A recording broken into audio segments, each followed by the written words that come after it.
What are the 5 key skills of a plant supervisor?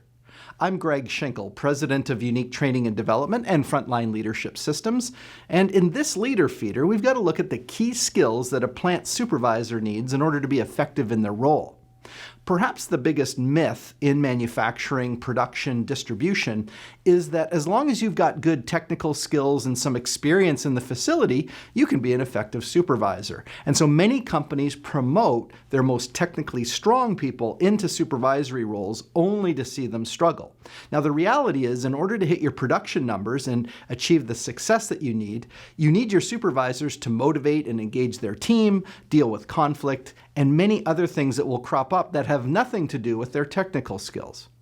Now, I remember one supervisor in our session shared that he had said yes to the promotion because he saw that it came with a bit of a raise and he wanted to make some more money. And then he quickly discovered how different it was being a supervisor than being just an individual team member. He says, now I'm being measured on how my team performs, not just on what I do.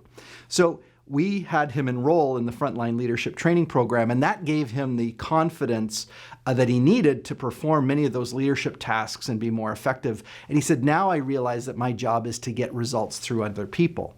So we've got 5 key skills that we're going to talk about in terms of what a plant manager or plant supervisor actually needs to be successful. Skill number 1 is to communicate.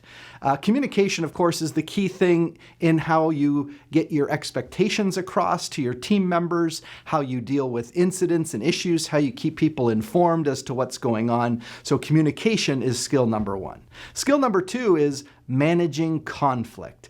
Inevitably, in any production environment or operational environment, you're going to have disagreements between 2 team members. It might be even a disagreement between a team member and the supervisor themselves. And so being able to stay calm and curious in a conflict situation and helping 2 team members work out an agreement where they previously had conflict is a key skill for a plant supervisor. Skill number 3 is to motivate and engage. Let's face it, if I'm going to get people to drive for more performance and get more performance out of them, I'm going to need them to feel more motivated and engaged. Now, I can't make anyone do anything. I've got to create an environment where they feel motivated to do what I need to get them to do to get the results that we're looking for. So motivation, engagement, it's also key in terms of retention and to reduce turnover is to create this environment where people want to work and do the best that they can.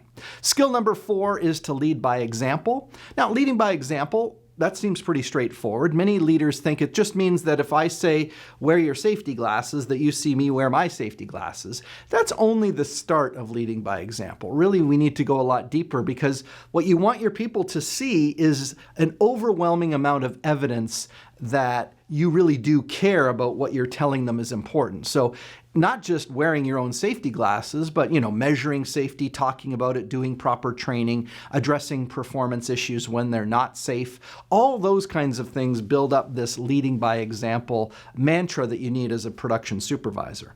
And the 5th and final skill that I'm going to talk about in today's Leader Feeder is that you'll need to address behavior and performance issues.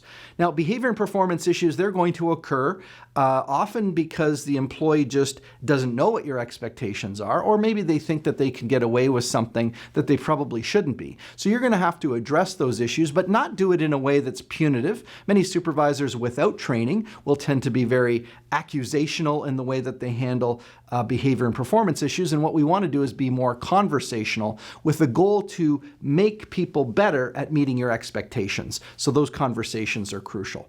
Now, of course, there's more than those 5 skills that you need to master as a production supervisor, and that's where our Frontline Leadership Training Program comes in.